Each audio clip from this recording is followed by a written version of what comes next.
وملة نبيك حتى لا يستخفي بشيء من الحق. پیارے ساتھیوں، میں ہوں ایک کتاب، اور یہ تو آپ سب کو معلوم ہی ہے کہ کتاب انسان کی سب سے اچھی دوست ہوتی ہے، اور وہ اس کو بہت سے ایسے علوم اور جگہوں کی سیر کراتی ہے جس کے بارے میں وہ جانتا بھی نہیں ہوتا. تو جناب، میں ایک ایسی دوست ہوں جو آپ کو اور بھی مختلف مفید اور اہم کتابوں سے ملواؤں گی. جناب، آج کی کتاب کا نام ہے نہج البلاغہ. پیارے بچوں، آپ کو پتا ہے کہ نہج البلاغہ کس کی کتاب ہے؟ جی بالکل، نہج البلاغہ ہمارے پہلے امام حضرت علی ابن ابی طالب علیہ السلام کے کلام پر مشتمل کتاب ہے.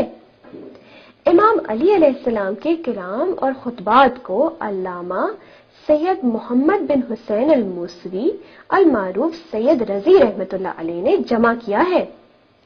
آج تک اس کتاب کے قریباً 200 شرح لکھی جا چکی ہیں. سید رضی رحمۃ اللہ علیہ نے نہج البلاغہ کو 3 حصوں میں تقسیم کیا ہے.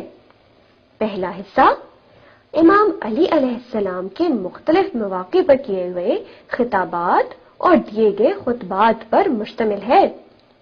اس حصے میں امیر المومنین علیہ السلام کے 241 خطبات درج کیے گئے ہیں، جن میں امام علیہ السلام نے مختلف موضوعات پر جامع خطاب فرمایا. دوسرا حصہ حضرت علی علیہ السلام کے ان خطوط یا لیٹرز پر مشتمل ہے جو آپ نے اپنے دور حکومت میں مختلف لوگوں کو تحریر فرمائے، اور اس حصے میں حضرت علی علیہ السلام کے 79 لیٹرز یا خطوط کو ذکر کیا گیا ہے.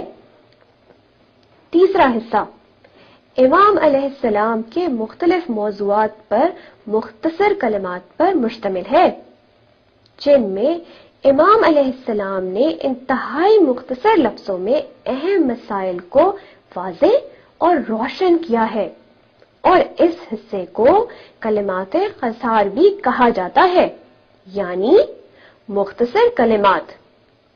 اس حصے میں امام عالی مقام کے 480 فرامین کو بیان کیا گیا ہے. سید رضی رحمۃ اللہ علیہ نے کچھ کلام ایسا بھی جمع کیا ہے جس کو انہوں نے غریب الکلام کا نام دیا ہے. ان کلمات میں کچھ ایسے کلمات ہیں جن کو سمجھنا ذرا مشکل ہے، اسی وجہ سے سید رضی رحمۃ اللہ علیہ نے ان کے ساتھ ان کی تشریح اور وضاحت بھی کی ہے کہ اس کے کیا معنی ہے اور اس کا کیا مطلب ہے.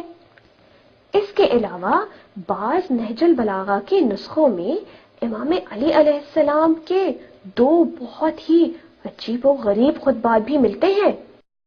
ایک خطبہ ایسا ہے کہ جس میں کوئی بھی نقطہ نہیں آیا، یعنی امام علیہ السلام نے ایک پورا خطبہ دے دیا مگر اس میں ایک بھی ایسا حرف نہیں آیا جس میں نقطہ لگتا ہو.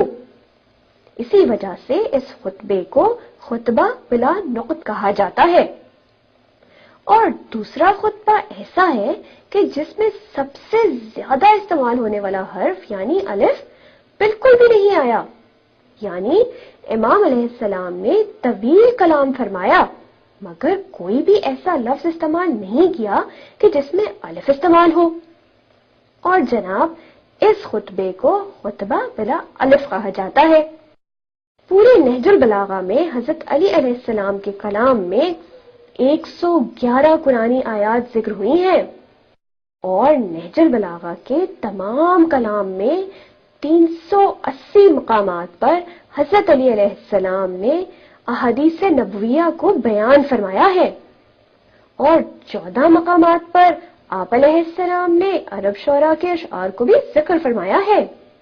تو جناب، یہ تو تھے چند اہم اور بہت ہی خوبصورت فیکٹس بہت پیاری کتاب نہج البلاغہ کے بارے میں.